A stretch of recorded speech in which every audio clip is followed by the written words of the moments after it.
Hi children, so today we are going to start with the second chapter of NCERT for class 6, that is components of food. In this chapter you are going to read about different things. First of all, we will be reading about the different types of food items which contains different types of nutrients. We will be knowing about that what are nutrients, what is nutrition. Then we are going to read about the different components of food, mainly already you know, I think, that is carbohydrate, fats, proteins, minerals and vitamins. Then we are going to study about the different types of taste, that is the taste for protein, taste for carbohydrate and taste for fat. And then we are going to read about some other important points, like that the types of carbohydrates and then the types of sugars and what are the various nutrients that are present in our food which helps our body to various kinds of functions. So let's start. Okay, so what is meal? A meal could consist of a chapati, dal and brinjal curry. Another may be rice, sambar and a vegetable preparation of lady's finger vindi. Yet another meal will be appam, fish and vegetables. So in the last chapter we have read that different parts of India is having different kinds of staple food. They eat different types of food, so that will vary. So a meal may vary. A meal may be containing chapati, dal and brinjal, or another meal may contain rice and sambar.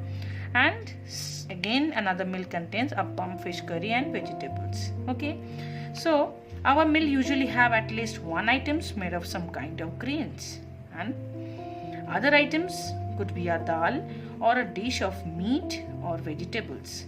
It may also include terms like curd, butter, milk, pickles. Some examples of meals from different regions are given over here in the table 2.1. Here you can see Punjab. You can see in Punjab the items of the grains are makki ki roti, that is made up of corn, so that is a part of the grain.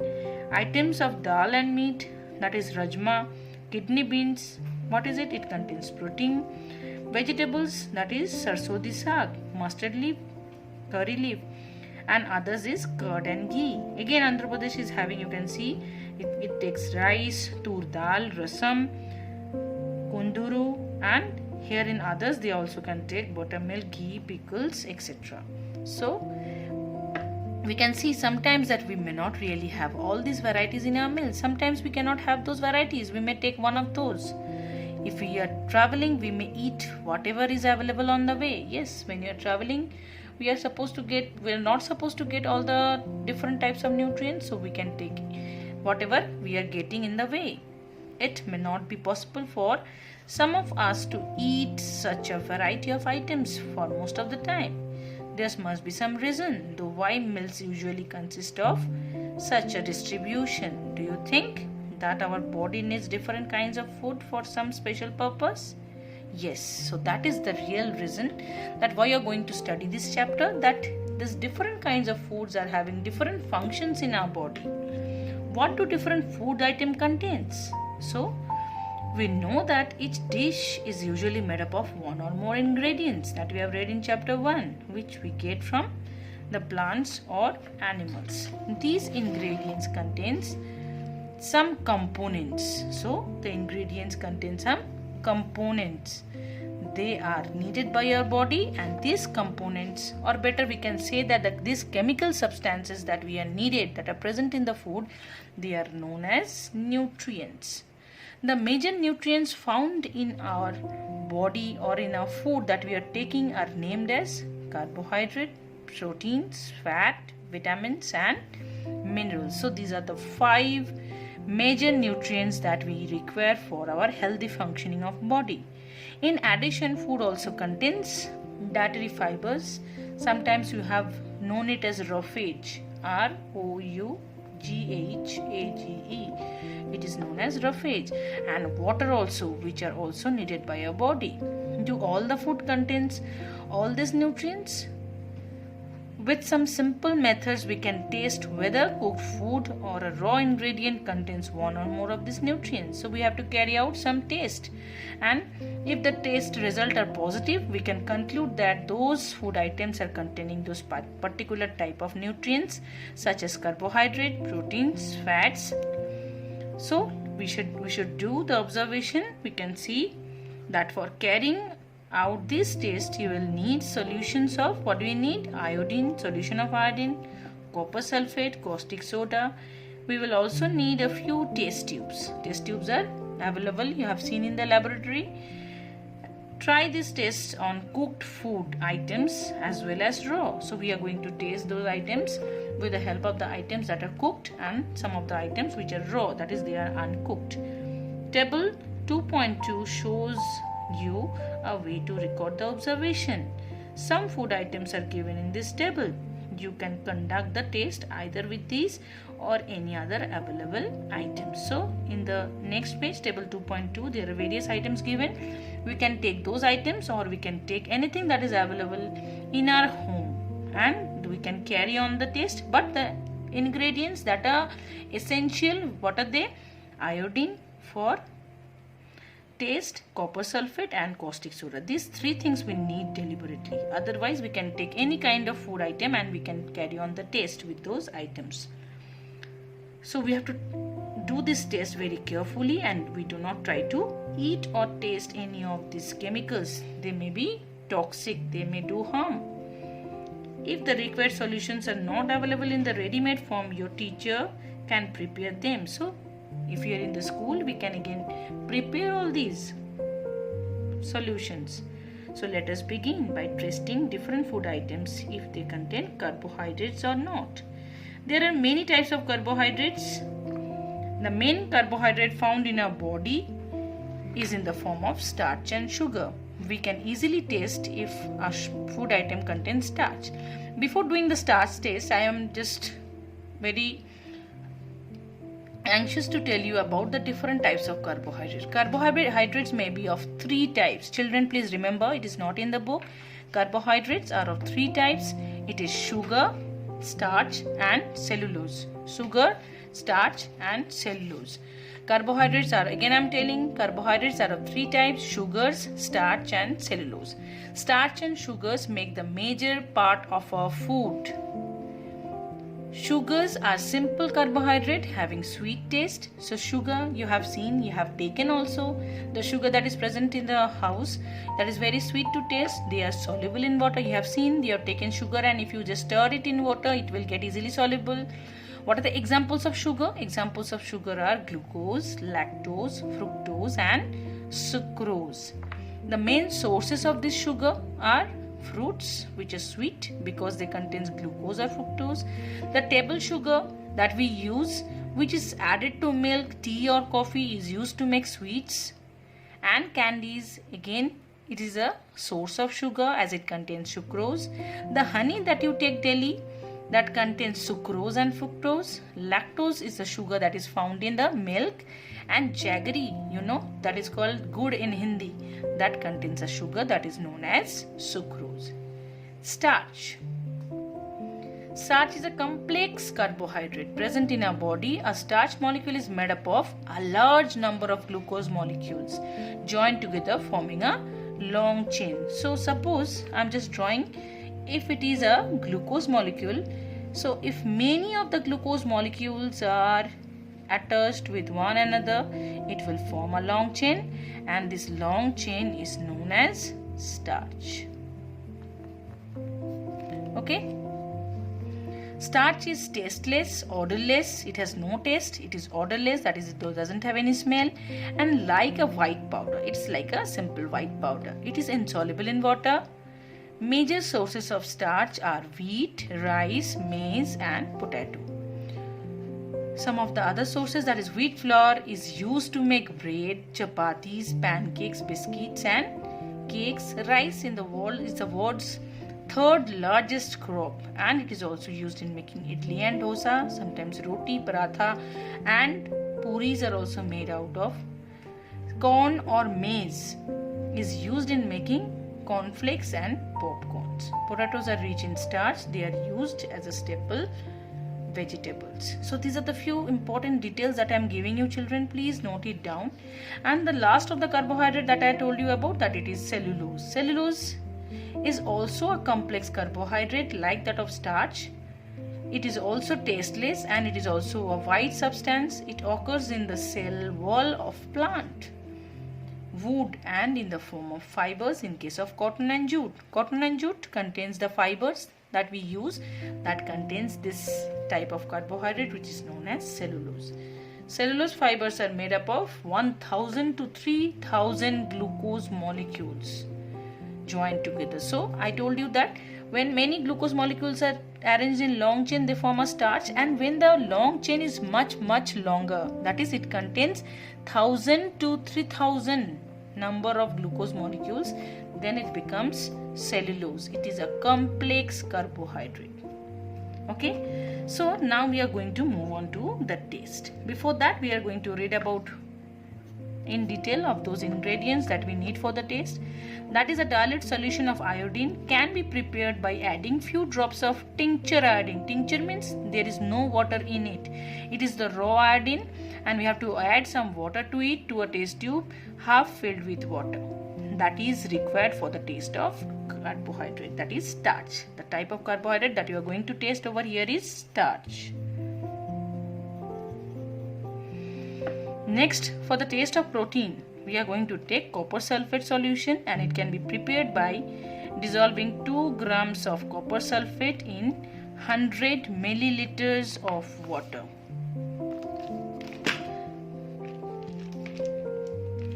Ten grams of caustic soda dissolved in 100 ml of water makes the required solution of caustic soda. So these two are used in the taste for the protein. So first of all, we are going to do activity 2, that is containing the taste for starch. So what you have to do, I am going to read, just listen carefully. Take a small quantity of food items or a raw ingredient, put 2 to 3 drops of dilute iodine solution to it. Observe if there is any change in the color. So if the color changes to blue black, it will be confirmed that this substance is containing starch. We can repeat the taste with other food items. If it is positive, if it is coming positive for the other food substances, then it will be positive taste for starch, and if no color change, then it will be the negative taste and there is no such starch in the food that we have taken for taste. Next, taste for protein. What you have to do, we have to take small quantity of food items for the tasting. If the food you want to taste is a solid, that is, you want to taste that whether chana contains protein or not. So we have to crush it into powder, and then we have to add some water. We may add 10 drops of water, and what we'll do, we have to shake it well so that the powder can get dissolved in water. And thereafter, what we have to do, we have to add 2 drops of copper sulfate solution and then 10 drops of the solution of caustic soda to the test tube. We have to shake it well, and then we have to let the test tube stand for a few minutes. After few minutes, if there is a color change and the test tube, the solution contains, that turns to violet or purple, it will be a confirmatory, that is a positive taste for protein. If not, then we can conclude that the particular substance doesn't contain protein.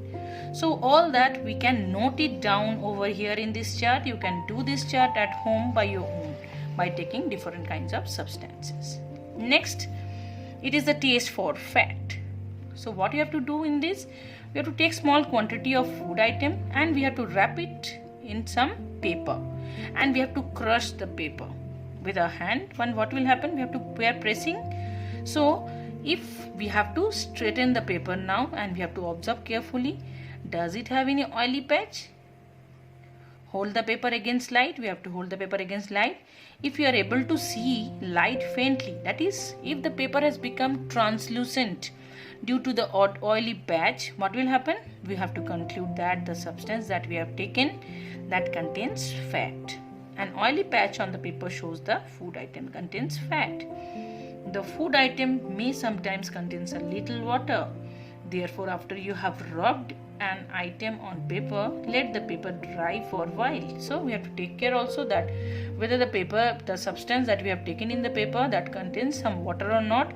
So after crushing, we have to dry the paper, and then we have to look out for the oily patch. Otherwise, we can give a wrong conclusion, because when there is water in a paper, then also it becomes translucent, but that is not actually the oily patch. So we have to dry the paper. So what do this taste shows? All these taste, that is are fats, proteins and starch present in all the food.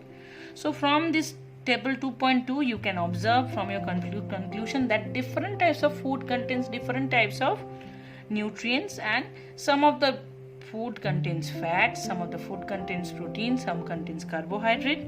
So each and every food does not contain all these nutrients, but we require these nutrients for our healthy functioning of our body, for our growth, for our development, for energy. So in our diet, that is the food that we are taking, we have to take all these types of nutrients in correct proportion. We tested food items for 3 nutrients, that is specifically, that is the starch, that is a type of carbohydrate, for protein and for fat. There are also some other nutrients. What are they? They are vitamins and minerals, and they are also present in different types of food items. Do you need all these nutrients? Yes, we, along with carbohydrate, fats and protein, we also need these items. Here in the picture you can see figure 2.3, 2.4, there are the sources of different types of nutrients have been given. I'm just going to tell you about the sources, that is some sources of carbohydrate. What are the sources? Bajra, rice, wheat, sweet potato, sugarcane, papaya, melon, mango, maize. These are the sources of carbohydrate. Next, sources of fat. What are the sources of fat? That is groundnut, sunflower oil, mustard oil, coconut oil, soybean, nuts and til. These are the plant sources of fat. What are the animal sources of fat? You can see there it is, fishes, the cod liver oil. The liver of fish contains oil, meat contains oil, ghee, milk, butter, cream, eggs, all this contains oil, also fats also, and these are the sources of fat, that is they are especially animal sources. Next, some other sources have also been mentioned. Some sources of protein, that is plants and animal source. Plant source of protein is pea, gram, moong, tur dal, beans, soybean, and animal sources are meat, fish, paneer, egg, milk, etc.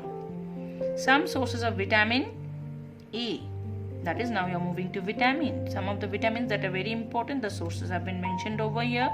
Some sources of vitamins are, that is vitamin A are milk, fish oil, mango, carrot, papaya. Sources of vitamin B, what are they? Liver of animals, wheat, rice, they contains vitamin B. Vitamin C, all kinds of citric fruits contain vitamin C like amla, lemon, green chili, guava, orange, tomato. Sources of vitamin D, what are they? They are the liver, egg, fish. Some sources of the minerals are also mentioned over here. We are going to read about this. What are these? That is the sources of minerals. Some sources of iodine. Iodine are getting from salt, from ginger, from fish, from crabs. Sources of phosphorus we are getting from milk, banana, rice. Some sources of iron, that is spinach or apple, liver and papaya. Sources of some calcium, that is we are getting calcium mainly from eggs and milk. Now we are going to read about the functions. What are the functions of these particular types of nutrients?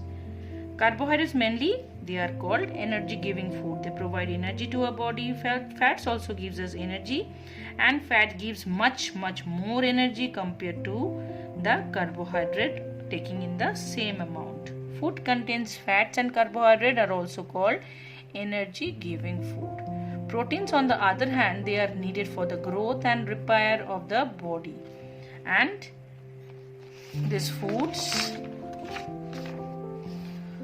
proteins are often called body building food. So protein food are called body building food. Why they are called body building food? Because they help in building the body, that is for growth and for repairing the damaged part of the body. Vitamins, what are the functions of vitamins? Functions of vitamins are helps in protecting the body from diseases, also helps in keeping our eyes, bones, teeth and gums healthy. Vitamins are of different kinds. Just we have discussed, I have told you about the sources of different kinds of vitamins like vitamin A, vitamin C, vitamin D, vitamin K, vitamin E and vitamin B. B is sometimes told as that vitamin B complex, because in vitamin B there are various other types of vitamins and they collectively known as vitamin B complex. Our body needs all these vitamins in very small quantities. We doesn't need vitamins in large quantities. Vitamin A keeps our skin and eyes healthy. Vitamin C helps body to fight against many diseases. Vitamin D helps our body to use calcium for bones and teeth.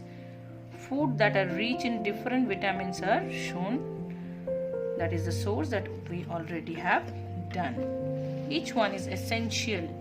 Each one is very essential for proper growth of our body and to maintain the good health. Some sources of different minerals also we have discussed. Most items usually have more than one nutrients. You may have noticed while recording your observation. However, in a given raw material, one particular nutrient may be present in much larger quantity than the other. Sometimes some food contains one nutrient in larger quantity and the other nutrient in very less quantity. For example, like rice, it mainly contains carbohydrate. On the other hand, the pulses, they mainly contains protein. So, by taking alone rice or pulses will not make up our nutrient requirement to keep ourselves healthy. So, we need all these nutrients in very correct proportion. Besides these nutrients, our body also need dietary fibers, or they are called roughage and water. Dietary fibers are called roughage, and roughage is mainly provided by the plant products in our food. The whole grains and pulses, potatoes, fresh fruits and vegetables are the main source of roughage. So these are the sources of roughage. Roughage, they are not a part of the nutrients. So what are they essential? Because they are essential components of our body and it adds to its bulk. It is very important. That is, it adds up to the volume of the food that is passing through the digestive tract. As a result, they helps in our body to get rid of the undigested food. So roughage is also essential, although it is not considered as a nutrient. Water, the next one, water helps our body to absorb nutrient from the food. It also helps in throwing out some waste from body as urine. Water also helps to throw out, that is to urinate and to sweat. Sometimes in the summer season when you're coming from the school or when you're playing in the school, you just see that you are getting wet. Why? Because this sweat is coming out from the body. So sweat what? Sweat is containing mainly water. Normally we get most of the water that our body needs from the liquids we drink. So we have to take enough amount of water, or you have to enough amount of fruit that contains water. Water is very essential. Some examples like the sources of water are milk and tea, water, and also the fruits that contains water in huge amount. In addition, we add water to most cooked food. Sometimes you have seen your mother cooking food and she is adding enough water to it. While making soups, while making dal, while making some curry, she adds water. So you are also getting water from those sources. So the next activity, that is activity 3, what has been told over here, we can take a tomato or a fruit like lemon. We can cut it into small pieces. Do your hands get well while doing so?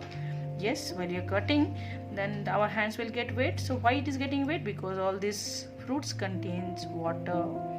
Carefully observe whenever the vegetables and fruits are being cut, grated or smashed at your home due to getting fresh vegetables or fruits do not contain amount of water. We see that many food materials themselves contains water, so to some extent our body needs are made by this water. So the water that we are needed by our body, that are consumed, or they are enough by the sources of water that we are taking. Apart from this, we are also adding water while cooking many food items. Okay, so that's all for today. You will revise all this and we will carry on with the next part of this chapter in the next class. Okay, bye children.